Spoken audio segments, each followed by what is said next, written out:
Welcome to our channel, ladies and gentlemen. Thank you very much for tuning to our show and for your continued support.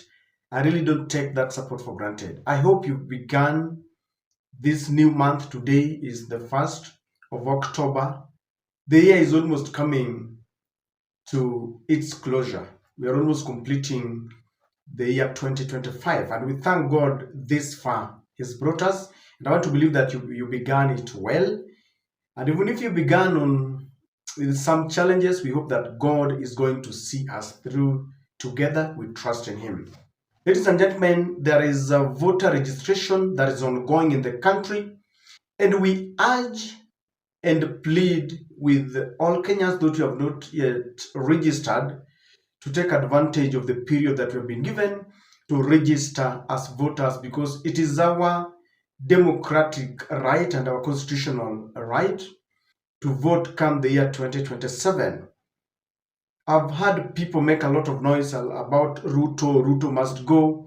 And I've heard the supporters of Ruto say that Ruto is here to stay, turn of fresh. All that will not materialize into anything if we don't register, especially Gen Zs who have not registered. Ruto will not go if you don't register. It will be another noise that will, result into nothing. So we urge Kenyans to come out in large numbers and register as voters. Kenyans believe in this opposition. They can only give that change if they register. Ladies and gentlemen, the biggest conversation that is grabbing headlines today in the country is revolving around the opposition. Like I said earlier, Kenyans have got faith in this opposition and they believe that they will replace William Ruto with one of the opposition leaders come 2027. But I've seen a lot of confusion and internal quarrels within the opposition, and this is not working well for this opposition. It will be an advantage to William Samoei Ruto. And people are asking, has William Ruto planted spy masters within the opposition? Does William Ruto, have some people around that have been planted to leak information? The other question that people are asking, why do we have two folds of opposition? We have the united opposition, then we have this opposition that is Jubilee, because Jubilee seems to be running in solitude. They are not together with the other opposition. Who exactly is working with William Ruto? Because there have been accusations and counter accusations within the opposition itself, and Kenyans are left to wonder, can we trust this opposition if themselves are pointing accusing fingers at each other that they are working with William Ruto? At first, sometimes back, we heard that Kalonzo was working with William Ruto. Kalonzo refuted those claims and he said he's deeply rooted and committed to ensuring that William Ruto is a one-term president. I've also heard rumors that Malala could be working with William Ruto, but is planted in Gachagua camp. Then there is another school of thought that believe that Ngunjiri Wambugu could be and Jeremiah Kioni, they're saying they could be working for William Ruto, yet they are planted just close to opposition. But you see, all those claims have not been proved.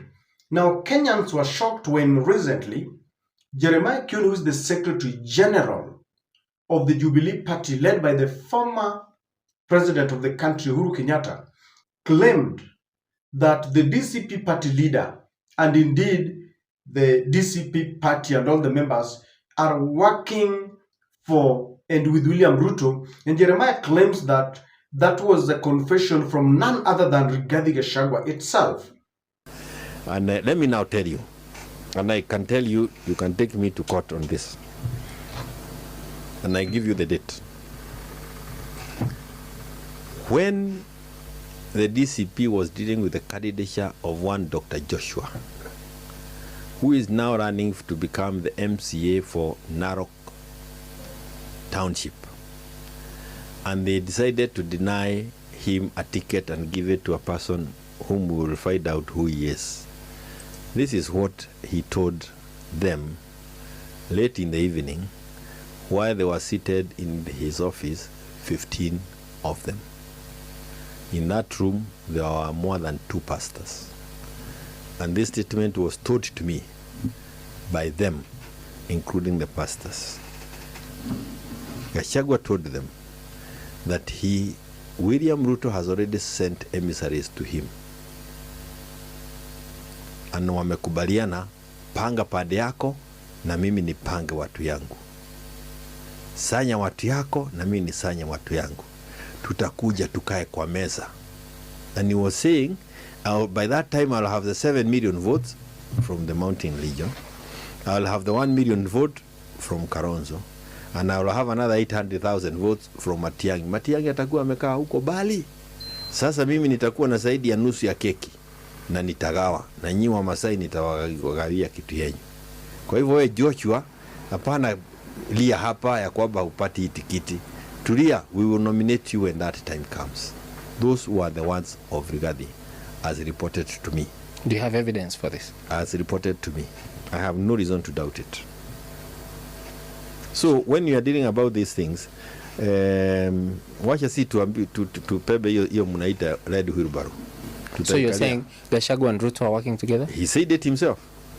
Now, those sentiments did not augur well with the members of the opposition and even the members of the Jubilee party itself. And they have really bashed Jeremiah Kioni. In fact, the deputy party leader Malala himself is telling Kioni that if you want to show that you are indeed anti-Ruto, then you must sing Ruto must go, something that I think we've not seen Kioni sing. And he's saying you must sing one term. If you don't say one term, then you are not with us. Ningependa kuambia Kioni, kama wewe uko kwa United Opposition na uwezi sema one term, wewe ni moro. So kabla mtu yote akuja aseme yeye anapinga serikali, unamwambia kwanza aseme nini? One term. Sasa wewe Kioni, enda kwanza useme one term. Ndio tujue wewe sio mtu wa Ruto. Lakini yeye anakuja wanaongea kizungu mingi hapo, economist nini? Sisi tunasema agenda yetu nambari 1 ni Ruto ni one term. Sasa Kioni aache kuleta confusion. Aache kuleta confusion. Anaanza kusema ati Rigathi ni mtu ya William Ruto. Rigathi anaweza kana William Ruto kweli? Haizi. Sisi hatuwezi kana William Ruto. Ameua watoto wetu. Ameharibu uchumi wetu. William Ruto must go one time. So Kioni, be warned. Don't bring confusion in the United Opposition. Not only that, even the members of the Jubilee party itself were saying that the claims by Jeremiah Kioni were unfounded and they are somehow reckless. This is the minority, the deputy minority chief whip, Mwenje, saying that that was quite unnecessary. My name is Mark Mwenje, MP, Embakasi. The sentiments Kioni made, to me, those are his own personal comments. Those are his own personal comments on those matters. We don't know, but more importantly, it is not our party position. You know, we don't mind people speaking out there, but we mind when you speak on behalf of our party. And especially if you're speaking contrary to the comments of our party leader. It seems there are people in our party who are just, in their mind, it's all about attack the opposition, attack DCP. They're not doing anything else. We cannot build our party by attacking other parties. We can't do that. Even Jubilee itself, if you all remember, was a coalition of parties that came together. The party leader himself said, we will work with like-minded individuals. We haven't decided who that is, but we will work with those like-minded individuals when the time comes. But we cannot be led by people who are just driven by personal vendettas. You're going to destroy our party. Wewe Kioni, mkiwa na Ngujiri wa Mbogo, Na wale ambao mnafanyia kazi Kasongo, tunajua mnalipo pesa mingi sana. Hata kuna juzi tulisikia serikali ya Kasongo inawapatia 5 million every month ya kufund magari zenyu ya kuweza kuwapatia allowances ili kwenda kufrustrate Rigathi Gachagua. Lakini hata mtumie pesa kwa njia gani? Hii revolution inaenda kuja 2027 ni kama ya Nepal. Serikali lazima itatolewa na wale ambao ni watu ambao wanafuata Rigathi Gachagua na alliance yake ya the United Opposition wataingia katika serikali. Kwa hivyo mimi kama Secretary General wa DCP Nakuru County, I am telling Kioni, cease from attacking our party leader. So ladies and gentlemen, you realize that there is a lot of confusion and even mistrust within the opposition. That is working for William Samoei Ruto. Because for William Ruto, the only thing that people might be asking is, will Raila support William Ruto? But even with the support of Raila, I believe William Ruto is not very sure they're still going to win. But there's a kind of tranquility within the government when it comes to who is going to run in 2027. They have settled on William Ruto as the flag bearer. If you look at people like Mudavadi, Wetangula, Raila, Oparanya, Joho, Watuli, that camp seems to have decided unanimously that they are going to support William Ruto. The only thing that people are still asking on the government side is, as William Ruto is going to defend his seat, who is going to be his running mate? Perhaps that is the only question that people are asking.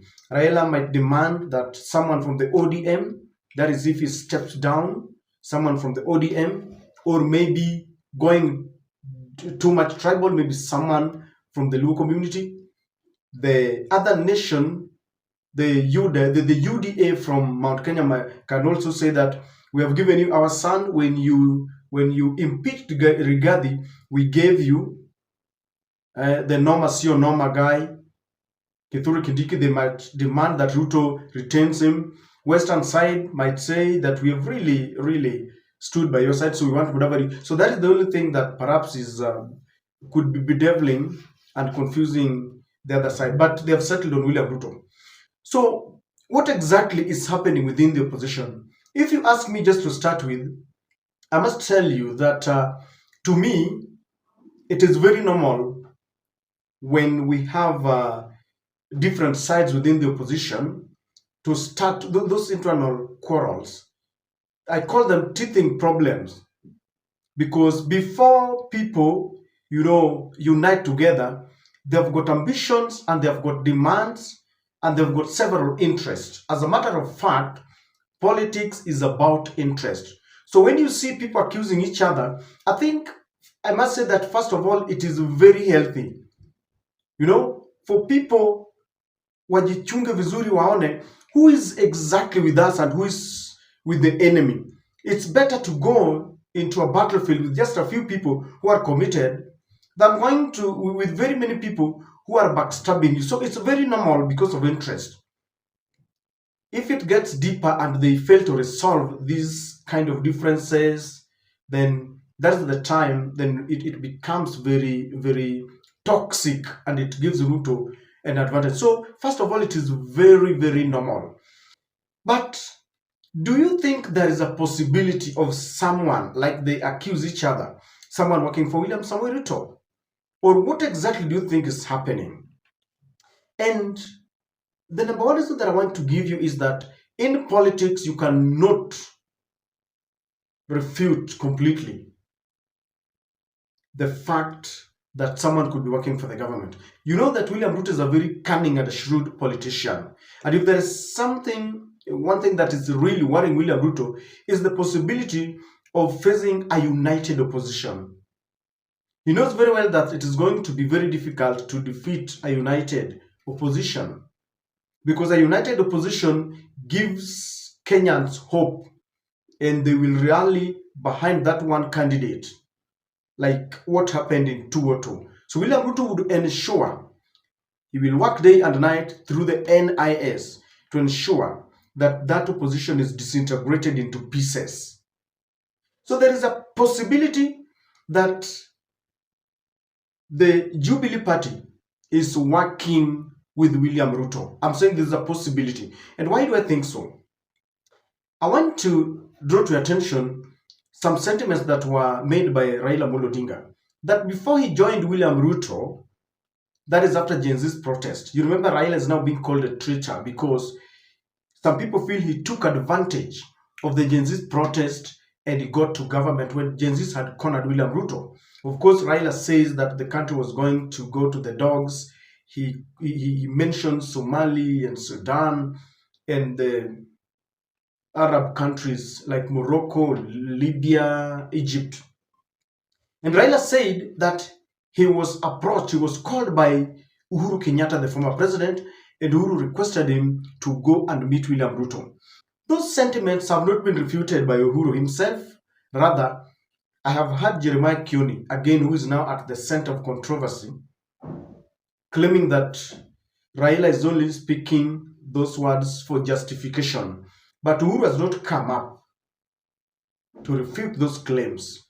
Raila said, Mimi ni Uhuru aliniambia nitafute William Ruto. Then there was a time we saw Ruto visit Ishaweri with some goodies, a token, alibeba mbuzi. Thereafter, there was a kind of a handshake.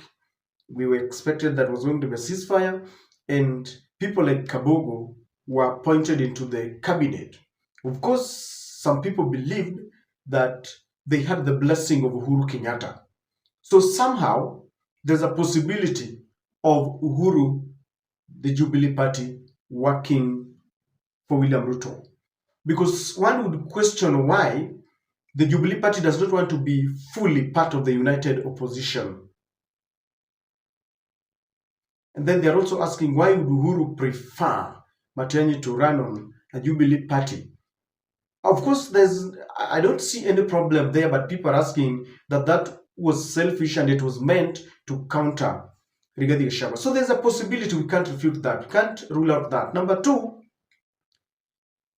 it could be just a sibling rivalry and competing interests. The supremacy battle between Uhuru Kenyatta and Rigathi Gachagua. Uhuru had a term, 2 terms, and he completed it. Mount Kenya embraced him and allowed him to carry the mantle of a kingpin during that time. But you realize in politics, time changes and everyone has his own time. Uhuru still believes, and I remember he warned Mount Kenya before they voted William Ruto.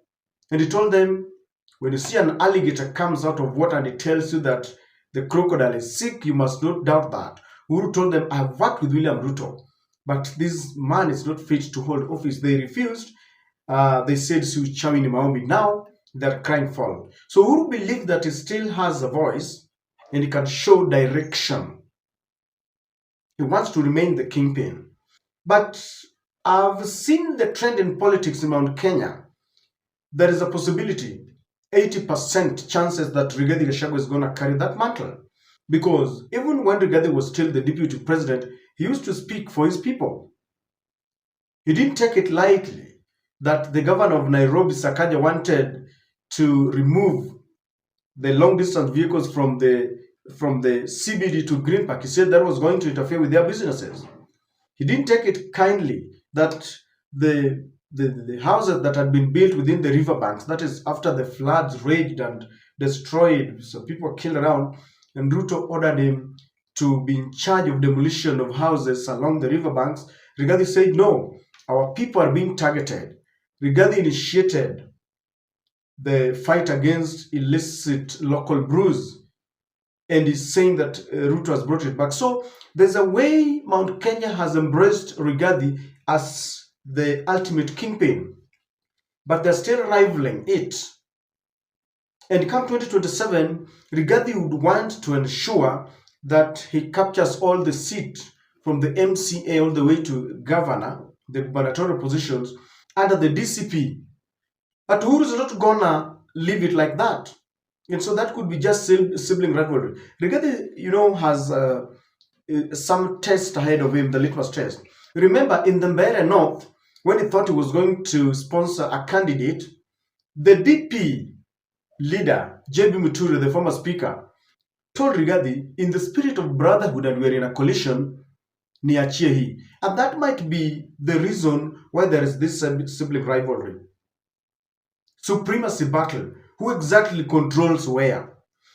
The best thing is people are going to decide exactly who is the kingpin.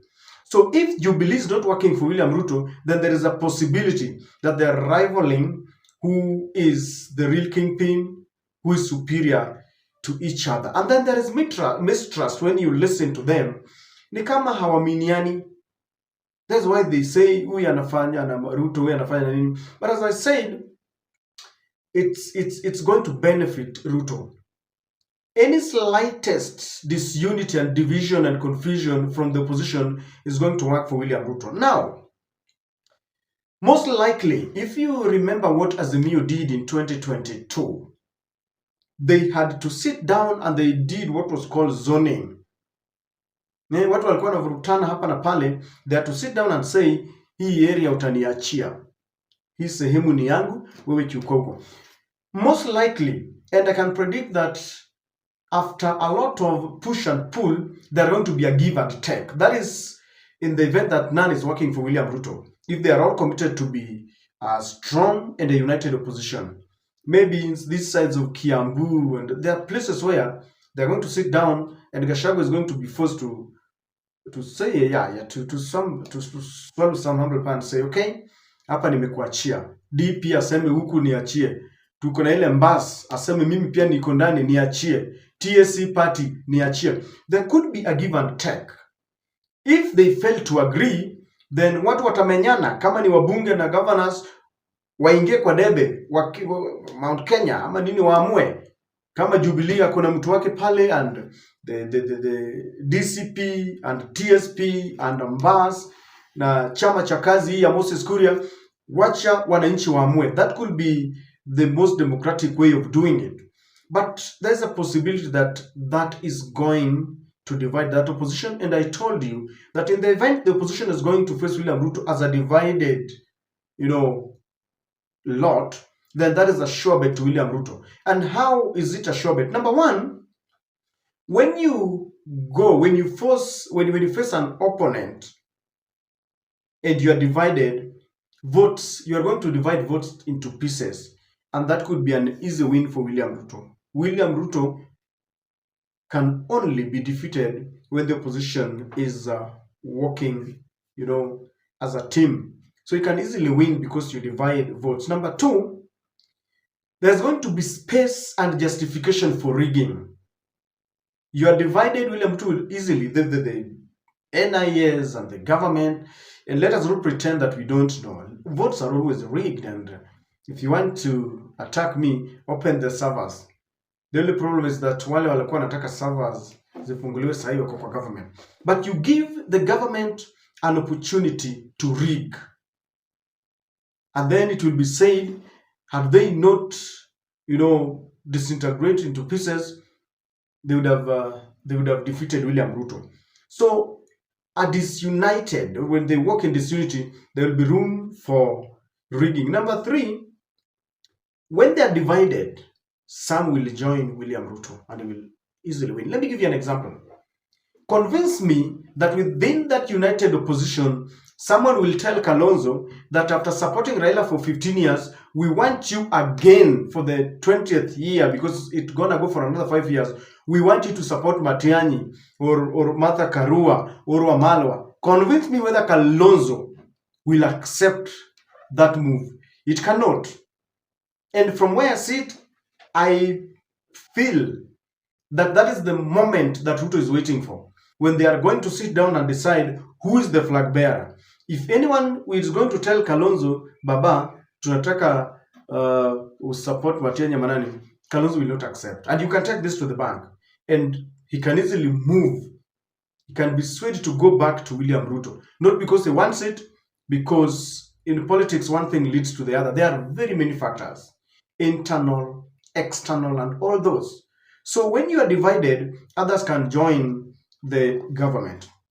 I know Kenyans do not want this, but you can imagine that Kalonzo joins William Ruto with those 2 million votes. It gives William Ruto weight, and it is a disadvantage to the opposition. So that again leaves William Ruto with an advantage. So ladies and gentlemen, We cannot say with authority that Kioni or Jubilee is working for the government, but we cannot also rule it out. But I would wish that Kioni says one term, because you see, now they're accusing each other. Kioni is accusing, DCP is also accusing Kioni. Any little disunity is going to work for William Samoei Ruto. And Kenyans are praying that they go as a united opposition like what happened in 2022. That is the only way to defeat William Ruto.